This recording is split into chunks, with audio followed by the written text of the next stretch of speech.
parce que j'avais envie d'un peu d'humour. Et donc, être une démonstratrice, ce n'est pas faire du porte-à-porte avec une valise pour aller toquer chez les gens.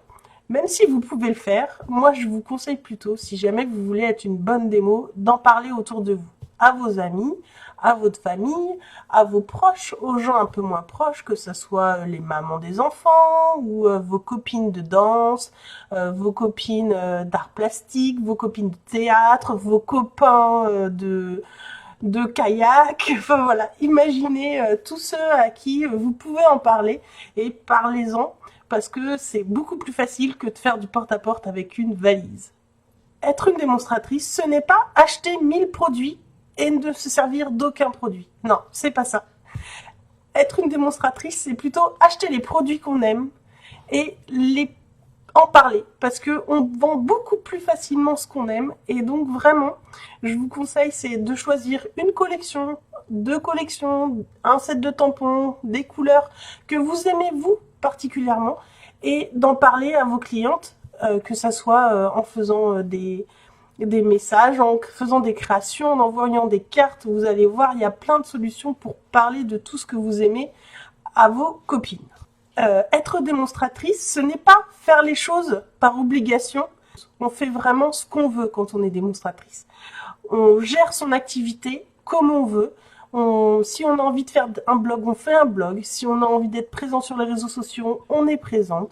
Si on a envie de faire des ateliers, on les fait. Mais si on n'a pas envie d'en faire, eh ben on n'en fait pas.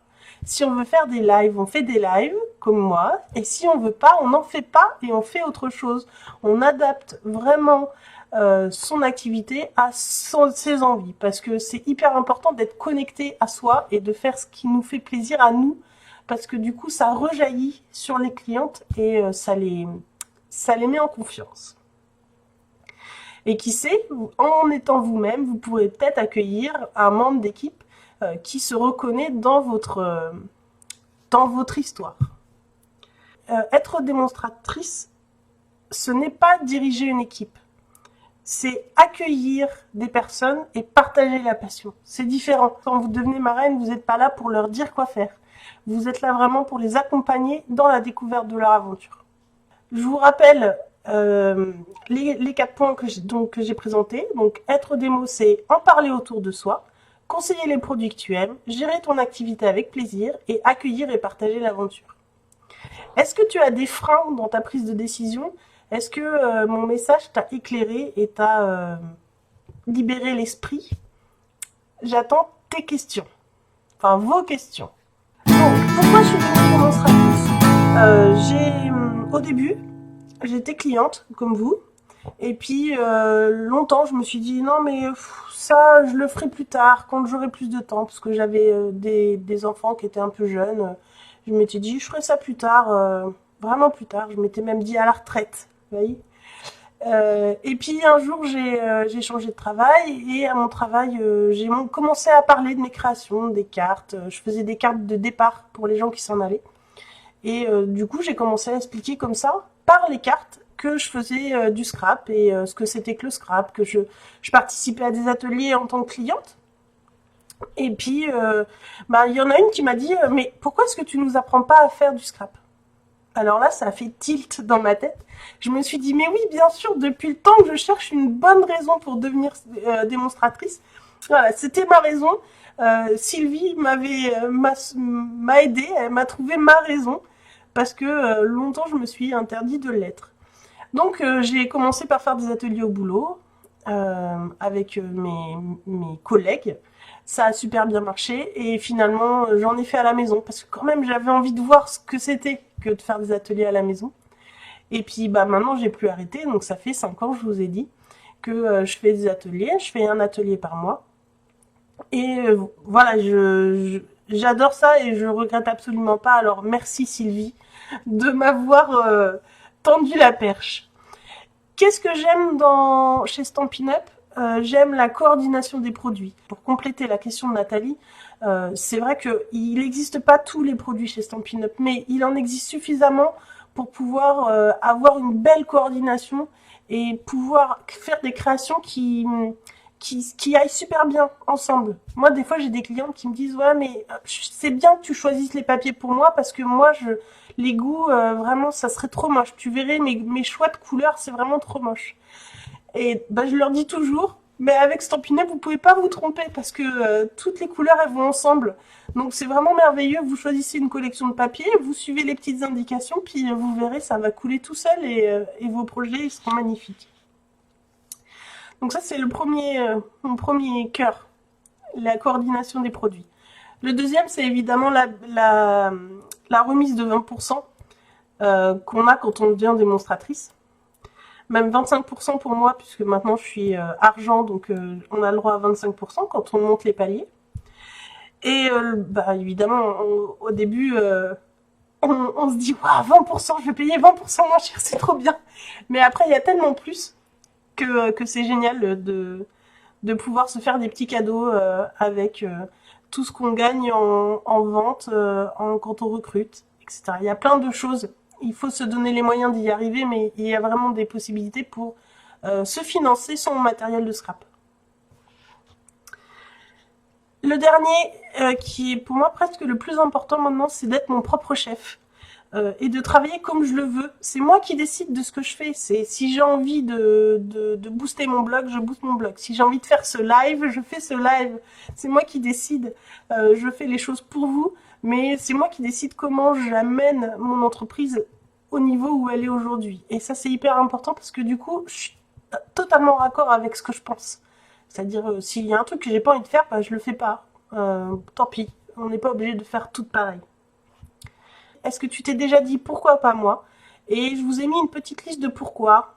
Partage, passion, promotion, créativité, exclusivité, cadeaux, remise, produits, précommande, opportunité, liberté, communauté, coordination et aventure. Est-ce qu'il y en a qui vous parlent? Est-ce que vous les sentez vibrer? Donc mon équipe s'appelle les Crazy Cuts. Alors Crazy Cuts, d'où ça vient? On a eu une blague avec les ciseaux. Et donc Crazy Cut, c'est les folles du ciseau un petit peu, voilà. Moi j'adore découper au ciseau, j'ai redécouvert le découpage avec les ciseaux Stampin' Up. Donc j'ai eu envie d'un nom d'équipe comme ça, puis les filles m'ont suivi dans cette aventure. Donc qu'est-ce qu'on fait dans notre équipe? Et ben donc notre équipe a grandi. On est 8 actuellement et on attend peut-être même une 9e personne si son inscription veut bien finalement se débloquer. Et qu'est-ce qu'on fait ensemble? Et ben pour l'instant, on fait des visios à chaque sortie de catalogue. On a aussi lancé un blog up. Je ne sais pas si vous savez ce que c'est qu'un blog up. Donc c'est une chaîne de blog où on publie tout ensemble à 10 heures une création ou un thème imposé qu'on a choisi ensemble. Et ça permet de se motiver, de s'entraîner, de se challenger aussi. Parce que je pense que le thème du prochain va être le monochrome ou le ton sur ton. On hésite même à faire blanc sur blanc. Donc je sais que Nathalie n'aime pas ça du tout. Mais voilà, l'objectif c'est vraiment de sortir de sa zone de confort parfois et de se dire qu'on peut y arriver. On a un groupe Messenger sur lequel on discute ensemble, on parle de scrap, mais pas que. On peut parler de nos histoires de cœur, de famille, de problèmes, de joie, de petits bonheurs. On échange vraiment sur tous les sujets ensemble et on se partage des conseils. Quand il y en a une qui fait quelque chose, on fête sa victoire. On regarde nos vidéos, on se donne des conseils. On y trouve du soutien, de l'innovation, des conseils et aussi beaucoup de rire parce que des fois ça finit tard le soir et tout ça en rigolant. Voilà, donc je les remercie toutes si elles passent par ici. N'hésitez pas les filles à faire un petit coucou. Je voulais partager avec vous mes 5 conseils pour faire un bon démarrage. On l'a vu un peu pendant ce live. Le premier, c'est d'en parler autour de soi et de distribuer des catalogues. Donc quand vous faites votre kit de démarrage, vous recevez un paquet de 8 catalogues. Et ces 8 catalogues, il faut absolument les donner à vos copines. Ou copains, hein, ou copains, les deux, comme vous voulez. Je vous en ai parlé aussi un peu. Il faut offrir des cadeaux scrappés et envoyer des cartes. Parce que moi, c'est comme ça que ça a commencé. J'ai fait des cartes et les gens m'ont dit « Ah mais oui, c'est top, tes cartes, comment tu fais? Est-ce que c'est toi qui fais ça ?» Donc voilà, offrir des cadeaux, scraper et envoyer des cartes. Le troisième point, c'est suivre ses envies et se faire plaisir. À partir du moment où vous allez vous faire plaisir à vous, ça va se ressentir et les gens vont venir vers vous parce que vous allez dégager une énergie positive. Le quatrième point, c'est faire ce que vous avez dit. C'est très important. C'est important pour vous parce que vous savez que vous allez pouvoir avoir confiance en vous et vos clients vont pouvoir avoir confiance en vous parce que vous allez faire ce que vous avez dit que vous feriez. Et le dernier point, c'est oser tester des choses différentes. Ça va très bien avec Stampin' Up parce que vous pouvez très bien tester le job de démonstratrice et vous rendre compte que ça ne vous convient pas et arrêter là. C'est sans engagement. Je vous remercie à toutes d'avoir été là ce soir, c'était génial. Merci d'avoir posé des questions, d'avoir rendu ce live vivant. Merci Cracoxy, Nadine, Angel, Dominique, Véronique, Nathalie, Michel et Sylvie. Merci à vous pour cette soirée. Je vous embrasse fort, je vous dis à une prochaine et si vous avez des questions ou simplement l'envie de rejoindre l'aventure, vous savez où me trouver. Je vous embrasse. Salut, salut!